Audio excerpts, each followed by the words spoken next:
Assalamualaikum warahmatullahi wabarakatuh. Sahabat muslim rahimakumullah. Selamat datang kembali di channel Permata Islam yang membahas seputar kisah islami penuh hikmah.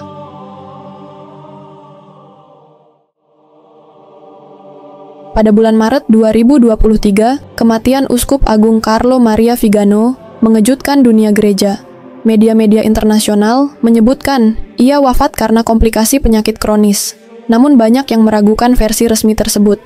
Vigano bukanlah sosok sembarangan.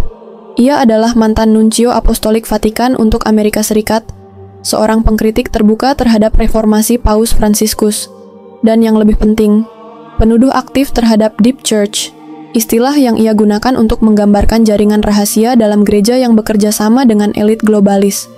Yang tak diketahui publik, seminggu sebelum kematiannya, ia mengirimkan satu berkas terenkripsi kepada seorang peneliti independen di Roma bernama Federico Palamara. Palamara adalah mantan konsultan data untuk lembaga intelijen sipil Italia yang kemudian beralih menjadi penulis investigasi. Ia dikenal luas setelah merilis dokumen penghubung antara Istituto per le Opere di Religione atau Bank Vatikan dengan entitas keuangan berbasis di Swiss yang memiliki jejak transaksi mencurigakan ke Timur Tengah dan Tel Aviv. Berkas yang dikirim Vigano hanya berisi 3 hal.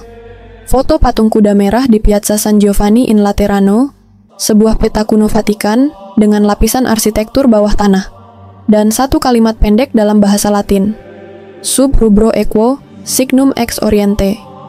Di bawah kuda merah ada tanda dari timur. Palamara tahu betul letak patung itu. Ia pernah menulis artikel tentang sejarah monumen tersebut, patung perunggu Kaisar Konstantinus, yang menjulang di halaman Basilika tertua Roma. Namun, setelah meneliti metadata foto yang dikirim, ia menyadari sesuatu yang janggal. Koordinat GPS tidak menunjukkan halaman luar, melainkan sebuah ruangan di bawah fondasi Basilika. Area yang dikabarkan pernah digunakan sebagai ruang pertemuan para kardinal pada abad ke-17. Namun ditutup total sejak 1984 karena retakan fondasi. Ia merasa ditarik ke dalam pusaran yang lebih dalam daripada sekadar simbolisme Katolik. Ia mencari bantuan, dan orang yang pertama kali ia hubungi bukan jurnalis Eropa, tapi Ariel Sabar, penulis kelahiran Iran berdarah Yahudi Amerika, yang pernah mengejutkan dunia akademik dengan membongkar pemalsuan naskah Gospel of Jesus' Wife. Sabar telah lama tertarik dengan hubungan antara artefak Timur Tengah dan manipulasi doktrin oleh kekuatan elit. Mereka bertemu diam-diam di Saint Gallen, Swiss, kota kecil yang sering disebut dalam dokumen The Saint. Gallen Mafia, sekelompok kardinal progresif yang diduga mengatur pemilihan Paus Fransiskus. Di perpustakaan biara tua yang kini beralih fungsi menjadi pusat studi manuskrip kuno, Sabar menunjukkan sesuatu yang mengejutkan. Itu adalah fragmen naskah kuno berbahasa Aram. Dilaporkan ditemukan di bawah reruntuhan sinagoga kuno di dekat Dura Europos, Suriah. Namun yang mencengangkan adalah simbol stempel yang tertera di sudut naskah. Bukan simbol Yahudi, melainkan kaligrafi Arab dengan tulisan Al-Mahdi. Palamara membeku. Bukan karena tulisan itu saja, tapi karena catatan kecil yang menyertainya.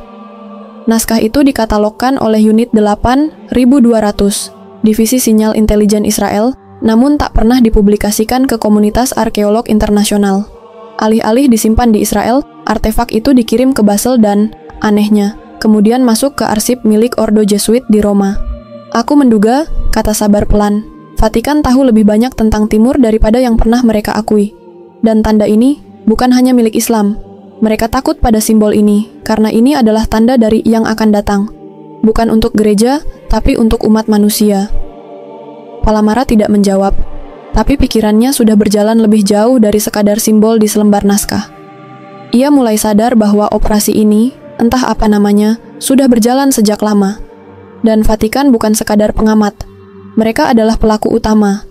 Dan jika petunjuk terakhir dari Vigano benar, maka di bawah kaki kuda merah, di jantung Vatikan, tersimpan sesuatu yang bisa mengubah arah sejarah, dan mungkin membangunkan sosok yang selama ini hanya dianggap mitos. Keesokan harinya, Palamara menyeberang ke Roma, melalui jalur darat menggunakan identitas palsu.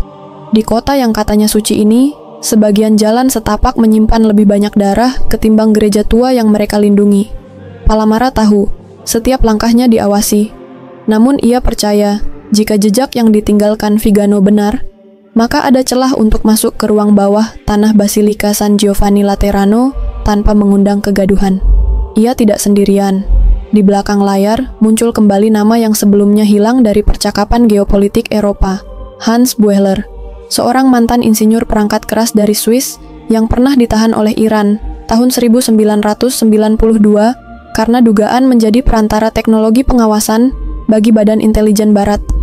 Setelah bebas, Buehler menghilang dari media, namun diam-diam menjadi penasihat teknis untuk beberapa arsip independen yang menyelidiki peran Vatikan dalam pendanaan sistem pengawasan digital Echelon dan proyek data mining rahasia yang dikenal sebagai Ars Moriendi. Dalam komunikasi terenkripsi, Buehler mengonfirmasi bahwa pada tahun 1983, Vatikan diam-diam membeli sebuah scanner arkeologis bawah tanah buatan Siemens yang dipasang di bawah Basilika Laterano. Proyek itu dinamai Speculum Orientis, cermin dari timur. Dan disitulah benang merah mulai menyatu. Arsip-arsip dari perpustakaan rahasia Vatikan yang dibocorkan sebagian oleh Uskup Vigano melalui pengkodean nama-nama kuno dalam catatan konsili abad pertengahan, menyebut bahwa selama Perang Salib ketiga, Paus Gregorius VIII pernah memerintahkan penyelidikan terhadap artefak dari Yerusalem yang disebut Testimonium Solis. Artefak ini diklaim dibawa oleh Ordo Ksatria Kenisah, Knights Templar, setelah merebut kembali sebagian wilayah Timur Tengah. Catatan samar itu menyebutkan bahwa benda tersebut bukanlah Injil, bukan juga peninggalan Nabi Isa, tapi sesuatu yang mengandung perjanjian antara dua benua dan satu nama yang akan muncul di akhir zaman. Satu nama. Dalam laporan intelijen rahasia CIA tahun 2004 yang dibocorkan WikiLeaks dan ditandatangani oleh seorang analis senior bernama Michael Scheuer yang dikenal sebagai kepala unit Bin Laden di masa lalu, disebutkan bahwa Vatikan pernah secara diam-diam mengakses artefak kuno berbahasa Arab yang disita dari koleksi pribadi Saddam Hussein setelah invasi Irak. Artefak itu berisi simbol-simbol langka dan satu kaligrafi yang belum bisa diidentifikasi dengan sistem OCR klasik kecuali oleh para ahli kaligrafi kuno. Simbol itu adalah matahari hitam dengan lafaz Al-Mahdi, simbol yang sama dengan yang ditemukan Ariel Sabar dari manuskrip Aram kuno. Palamara akhirnya mendapatkan akses ke terowongan servis lama di belakang Basilika melalui bantuan seseorang dari dalam. Seorang mantan seminaris Jesuit yang dikeluarkan karena penyimpangan doktrinal. Namanya disamarkan, tapi orang-orang di kalangan dalam menyebutnya sebagai Il Custode, sang penjaga. Mereka menyusuri lorong gelap yang lembab dengan hanya senter dan peta kuno dari tahun 1893 sebagai panduan. Peta itu dibuat oleh arsitek Vatikan asal Austria, yang dulunya bertugas merekonstruksi jalur bawah tanah setelah gempa kecil di awal abad ke-20. Mereka menemukan ruangan kecil tersembunyi di bawah fondasi patung kuda merah. Di dalamnya, bukan hanya ada lambang matahari hitam yang terukir di batu tua, tapi juga relief kuno yang menggambarkan sesuatu yang tak masuk akal. Seorang pria berjubah putih berdiri di tengah dua kota suci, Yerusalem dan Mekah, dengan latar simbol menara jam di Mekah yang belum pernah dibangun sampai abad ke-21. Palamara menggigil. Ini tidak mungkin. Ini dibuat ratusan tahun lalu. Il Custode hanya menjawab pelan. Vatikan menyebut ini Chronicon Obscura, naskah kegelapan. Kami dilarang menyentuhnya sejak zaman Leo XIII. Tapi Vigano percaya ini bukan fiksi. Ini peringatan. Saat Palamara mendekati ukiran itu, ia menyadari satu hal yang lebih mengerikan. Di bawah gambar pria berjubah putih itu, terdapat potongan kaligrafi Arab yang diukir sangat halus, dan hanya bisa terbaca dari sudut tertentu. Dan tertulis satu kata yang membuat darahnya berdesir, Al-Mahdi. Di luar ruangan, sirene mulai terdengar. Kamera gerak mungkin telah menangkap kehadiran mereka. Namun Palamara tak bisa lari. Ia menatap lambang itu, dan entah kenapa justru merasa tenang. Untuk sesaat, waktu terasa berhenti. Dan dari kejauhan, seolah-olah ia mendengar suara, seperti lantunan azan, samar, namun jelas. Ia sadar, ini bukan sekadar investigasi. Ini misi peradaban. Dan ia belum tahu bahwa langkah berikutnya akan membawa namanya ke daftar paling dicari oleh dua kekuatan besar, Mossad dan Vatikan. Tapi ia juga belum tahu bahwa seseorang dari timur sudah lebih dulu menunggunya, seseorang yang selama ini hanya dianggap legenda. Federico Palamara menatap kosong ke jendela kereta malam yang membawanya menuju perbatasan Austria dan Slovenia. Setelah kegagalan pertemuan rahasia di Bern dan pengkhianatan salah satu informan yang membocorkan namanya ke intelijen Italia, ia tahu satu hal pasti. Ia tak bisa lagi kembali ke Roma. Di dalam tas kulit usangnya, terdapat berkas-berkas kunci yang disalin dari dokumen-dokumen kuno di bawah Vatikan, termasuk satu naskah Latin yang ditandatangani oleh Paus Pius XII tahun 1944, berisi perintah eksekusi terhadap kelompok dalam, yang membocorkan misi rahasia Vatikan di Palestina. Tapi yang paling membuatnya gelisah adalah selembar foto hitam putih, sebuah lorong batu dengan ukiran lambang Magen David di satu sisi dan simbol matahari timur di sisi lain. Di bawahnya tertulis, Custoditi sub terra rubra, disimpan di bawah tanah merah. Ia belum tahu pasti di mana lokasi itu, tapi seseorang dari Istanbul, seorang sufi yang juga ahli manuskrip bernama Dr. Hakan Tufekci, pernah menyebut istilah tanah merah sebagai kode kuno untuk wilayah Tafilalt, Maroko, tempat suku-suku terakhir Ahlul Bait bersembunyi setelah Perang Karbala. Namun, belum sempat Palamara menghubungi Tufekci, ia mendapat pesan dari kontak terenkripsi di Darknet. Jika kau ingin tahu siapa Mahdi sebenarnya, temui pria itu di Sarajevo, di bawah Gazi Husrev Begova. Tanpa menunggu lama, Palamara menyeberang ke Balkan. Masjid Gazi Husrev Begova dibangun oleh salah satu keturunan Abbasiyah pada abad ke-16, terletak di jantung kota Sarajevo. Tapi bukan bangunannya yang jadi tujuan, melainkan perpustakaan bawah tanahnya yang sempat ditutup saat Perang Bosnia, dan hingga kini masih menyimpan lebih dari 100.000 manuskrip Islam klasik. Di sanalah Palamara akhirnya bertemu dengan seorang pria tua berjanggut putih, mengenakan jubah kelabu tanpa identitas. Orang-orang di sekitar hanya memanggilnya Sheikh Burhanuddin. Sheikh itu memandang Palamara dalam-dalam, lalu membisikkan satu kalimat, Vatikan tidak mencari Mahdi untuk membunuhnya. Mereka takut Mahdi membangunkan dunia. Palamara tercekat. Kau percaya Mahdi itu nyata? Sheikh itu tak menjawab langsung. Ia hanya membuka satu gulungan manuskrip, memperlihatkan bagan garis keturunan yang tertulis dalam huruf kufik kuno. Di ujungnya ada satu nama yang dilingkari tinta emas, Muhammad bin Abdullah. Namun, bukan ini yang membuat Palamara terpaku. Di bawah nama itu ada tulisan kecil, Al-Mahdi. Lahir bukan untuk menunggu, tapi untuk mengguncang sesuatu yang lama disembunyikan.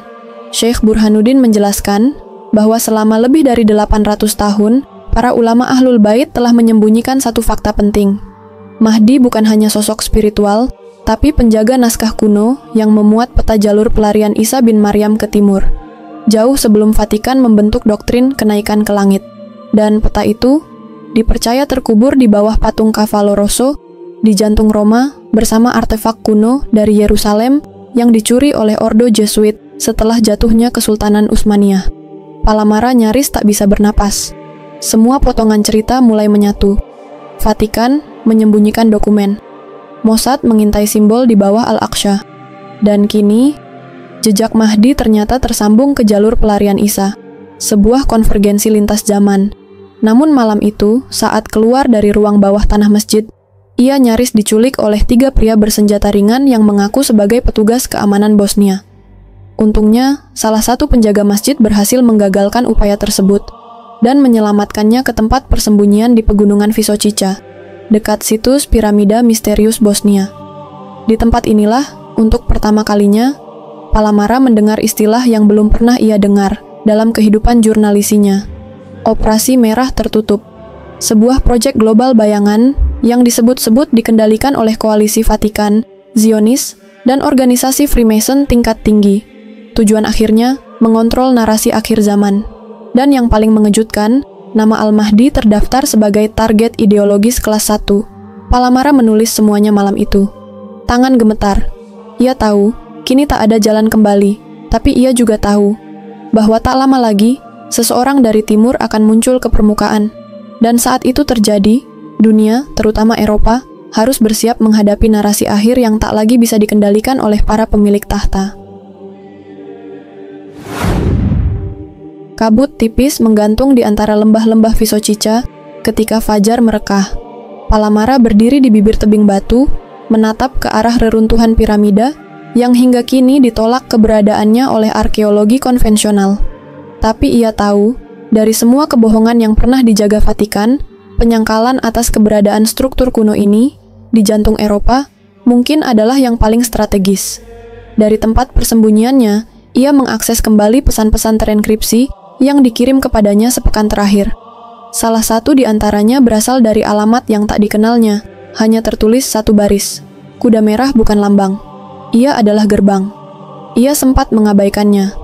Tapi setelah mendengar istilah operasi merah tertutup, ia mulai menyadari setiap simbol, setiap istilah, bukan sekadar metafora, tapi bagian dari struktur informasi yang dirancang untuk melindungi sesuatu. Ia memutuskan kembali ke Roma. Tak melalui bandara, melainkan lewat jalur lama, melintasi Kroasia, naik kapal kargo ke Trieste, lalu berjalan kaki menyusup ke wilayah pinggiran Italia. Beberapa jam sebelum matahari tenggelam, ia tiba di pusat kota. Menyamar sebagai biarawan tua dengan jubah abu-abu, Palamara memasuki area Quirinale, kawasan elit yang menjadi markas beberapa ordo Katolik dan lembaga arsip paus. Tapi tujuannya hanya satu, menemukan akses ke ruang bawah tanah di bawah Piazza Venezia, di mana patung Il Cavallo Rosso, kuda merah dari karya Canova, berdiri sejak era Napoleon. Tahun-tahun sebagai jurnalis investigatif memberinya cukup pengetahuan tentang ruang-ruang tersembunyi di bawah kota itu. Tapi kali ini berbeda. Ia tidak sekadar mencari artefak. Ia mencari pintu. Pintu yang hanya bisa dibuka oleh mereka yang tahu urutan simbol yang benar. Dengan berbekal kode dari Syekh Burhanuddin, 3 simbol dalam urutan kuno, matahari, pedang melengkung, dan buah delima, ia menekan bagian tersembunyi di pilar marmer di dekat kaki patung. Terdengar bunyi retakan. Sebuah panel batu perlahan terbuka ke bawah, menampakkan tangga spiral batu yang basah dan berlumut. Ia turun tanpa ragu. Lorong itu berakhir pada sebuah ruangan bundar, diterangi obor kuno yang masih menyala dengan nyala biru pucat, bukan api biasa. Di tengahnya ada peti besi dengan ukiran Magen David dan kaligrafi kufik yang saling bersilangan. Di sekelilingnya, terdapat relief bergambar 2 figur. Seorang pria berjubah putih dan seorang anak muda berpakaian sederhana yang digambarkan melangkah dari timur. Palamara membuka peti itu. Di dalamnya tersimpan 3 benda. Gulungan perkamen dengan tulisan Ibrani dan Arab bercampur Latin. Sebuah jubah putih yang telah menguning dengan bekas darah di bagian dada. Dan sebuah peta yang menggambarkan jalur pelarian dari Yerusalem ke Damaskus, lalu berlanjut ke lembah kecil di Khurasan, berakhir di sebuah tanda yang dilingkari merah, Qaf. Ia mengenal nama itu dari literatur Islam klasik. Gunung Qaf, simbolik, mistis, tapi selalu dikaitkan dengan akhir zaman. Di catatan Sufi, Qaf bukan tempat geografis, melainkan poros spiritual, di mana yang tersembunyi akan muncul kembali. Saat Palamara hendak mengambil gulungan naskah itu, terdengar langkah kaki di lorong belakang. Ia membalikkan badan, mengangkat lentera kecil yang ia bawa, dan mendapati 3 pria berdiri dengan senjata otomatis. Wajah mereka tertutup masker hitam. Tapi sebelum mereka sempat menembak, terdengar bunyi letupan aneh, bukan peluru, tapi seperti tekanan udara meledak dari dalam. Tiba-tiba, salah satu dari mereka tersungkur. 2 lainnya ikut jatuh, seolah tubuh mereka kehilangan kendali. Palamara terpaku. Dari balik kegelapan, seorang pria melangkah masuk. Ia tidak bersenjata, berjubah sederhana, berwajah tenang, namun sorot matanya seperti menembus waktu. Federico Palamara, ucapnya lembut. Suaranya seperti telah dikenal seumur hidup, meski baru kali itu terdengar. Kau telah membuka pintu terakhir. Sekarang waktunya kau memilih, menjadi saksi, atau menjadi penjaga. Palamara tak sanggup berkata-kata. Pria itu melangkah ke tengah ruangan, membuka gulungan naskah, dan menunjukkannya ke arah Palamara. Di ujung teks, tertulis 1 kalimat dalam bahasa Latin yang tak pernah ia baca sebelumnya. Non erit regnum nisi ilius, et tempus est. Tak akan ada kerajaan kecuali miliknya, dan waktunya telah tiba. Saat Palamara mengangkat pandangan, pria itu sudah berdiri tepat di hadapannya. Ia mengangkat tangannya, menyentuh dada Palamara, dan membisikkan 1 nama, bukan dalam bahasa Arab, Latin, atau Ibrani, melainkan dalam bahasa kuno yang tak dikenali. Tiba-tiba dunia di sekelilingnya menghilang. Ia terbangun beberapa jam kemudian, di atas lantai batu, sendirian. Peti masih terbuka, tapi benda-benda di dalamnya sudah tak ada. Yang tersisa hanyalah tulisan di dinding yang baru saja tergores. Ia telah pergi ke timur, karena waktu telah ditentukan. Palamara berdiri perlahan. Dalam kepalanya masih terngiang suara itu. Ia belum tahu pasti siapa pria itu. Tapi ia tahu satu hal. Ia baru saja berhadapan dengan legenda yang selama ini diburu semua kekuatan besar. Ia bukan agen, bukan pemimpin politik, bukan nabi dalam pengertian konvensional. Ia adalah poros perubahan. Dan dunia akan segera tahu bahwa Mahdi bukan datang untuk ditunggu. Ia datang untuk mengakhiri sesuatu.